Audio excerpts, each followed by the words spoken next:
Welcome to ETV prime. మనకి ఎన్నికల ముందు ఒక్కసారి పాత వీడియోలు అవన్నీ చూస్తే యూట్యూబ్లో పవన్ కళ్యాణ్ గారి యొక్క ప్రసంగాలు అవి వింటే అసలు ఈయన కదా కావాల్సింది, సమాజ ఉద్ధరణకి ఈయన కదా కావాల్సింది అనేటువంటి లాగా ఆయన ప్రసంగాలు ఉంటాయి. మనం అనేకసార్లు చెప్పుకున్నాము. మన గుంటూరు శేషేంద్ర శర్మ గారి కొటేషన్స్ చెప్తూ ఆయన అలాగే చెగువేరా అంటూ ఎలాగా ఉర్రూతలు ఊగించారో, జనాల్ని ఎలాగా రెచ్చగొట్టే ప్రసంగాలు చేశారో. ఇంకేముంది అసలు వైసీపీ హయాంలో అన్నీ కూడా దారుణాలే. మహిళలకు రక్షణ లేదు, వాలంటీర్లేమో హ్యూమన్ ట్రాఫికింగ్ చేశారు అని ఇంక అసలు నోటికి వచ్చినట్టు అడ్డగోలుగా చేయాల్సిన ఆరోపణలు అన్నీ చేశారు. కానీ ఇప్పుడు పాపం గప్చుప్ సాంబార్ బుడ్డిలాగా పాపం సైలెంట్ అయ్యారు. సరే, తాజాగా ఆయనకి పాపం కొంచెం ఆరోగ్య సమస్య కూడా వచ్చింది. సో ఆ విషయంలో మనం ఆయన్ని త్వరగా కోలుకోవాలని ఆశిద్దాం. బట్ ఏంటంటే పాలసీ మ్యాటర్స్ మాట్లాడితే కనుక ఆయన ఎన్ని రకాలుగా హామీలు ఇచ్చారు. అసలు ఏ మాత్రం మహిళలకు అన్యాయం జరగటం కానీ ఇవన్నీ నేను చూసి సహించలేను అనేటువంటి ఆయన ప్రసంగాలు కానీ, మరి వచ్చిన తర్వాత అనేక వాళ్ళ పార్టీకి సంబంధించినటువంటి వాళ్ళు అనేక కిరణ్ రాయలతో మొదలుపెట్టి అతను ఎవరో రైల్వే కోడూరు అరవ శ్రీధర్ కానీ, ఆ తర్వాత ఇంకా రకరకాలు ప్రతి చోట కూడా వాళ్ళ బేరంగం అనేటువంటిది నడుస్తూనే ఉంది.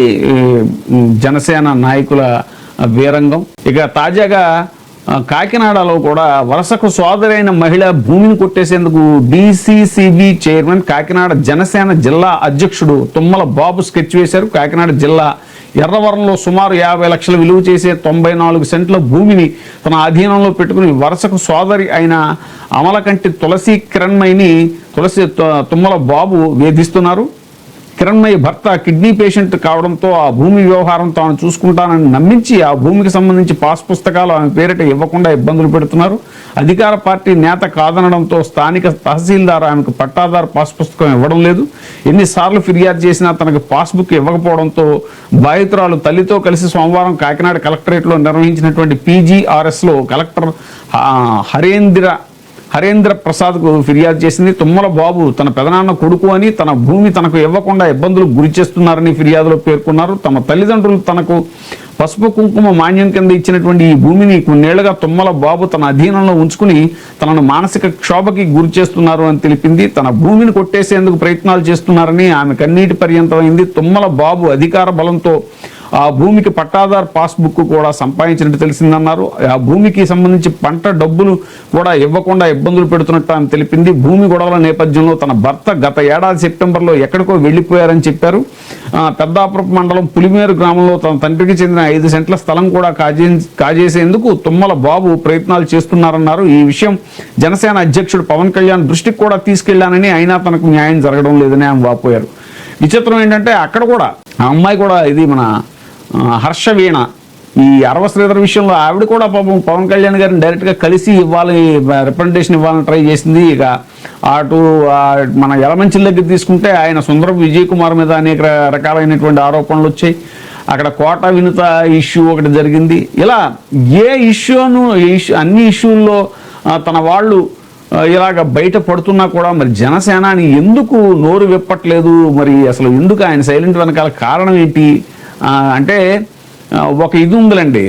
వాస్తవానికి జగన్మోహన్ రెడ్డి గారిని వాళ్ళ నాయకులందరూ అలాగే తిట్టుకునేవారు అప్పట్లో. ఆయన ఏంటంటే ఏది పడనిచ్చేవాడు కాదు, ఆయన ఏది తిన్నిచ్చేవాడు కాదు నాయకుల్ని అని చెప్పేసి ఆయన ఓటమికి అదో కారణం అని చెప్తారు. బలమైన కారణం అదే అని చెప్తారు. ఎందుకంటే సొంత నాయకులే తమకి సరైన ప్రాధాన్యత ఇవ్వలేదు. ప్రాధాన్యత ఇవ్వకపోవడం అంటే వాళ్ళని అవినీతి చేసేలాగా ప్రోత్సహించలేదు, ఎక్కడ డబ్బు తిన్నివ్వలేదు అని జగన్మోహన్ రెడ్డి గారి మీద వాళ్ళకు ఒక అలక ఉండేది.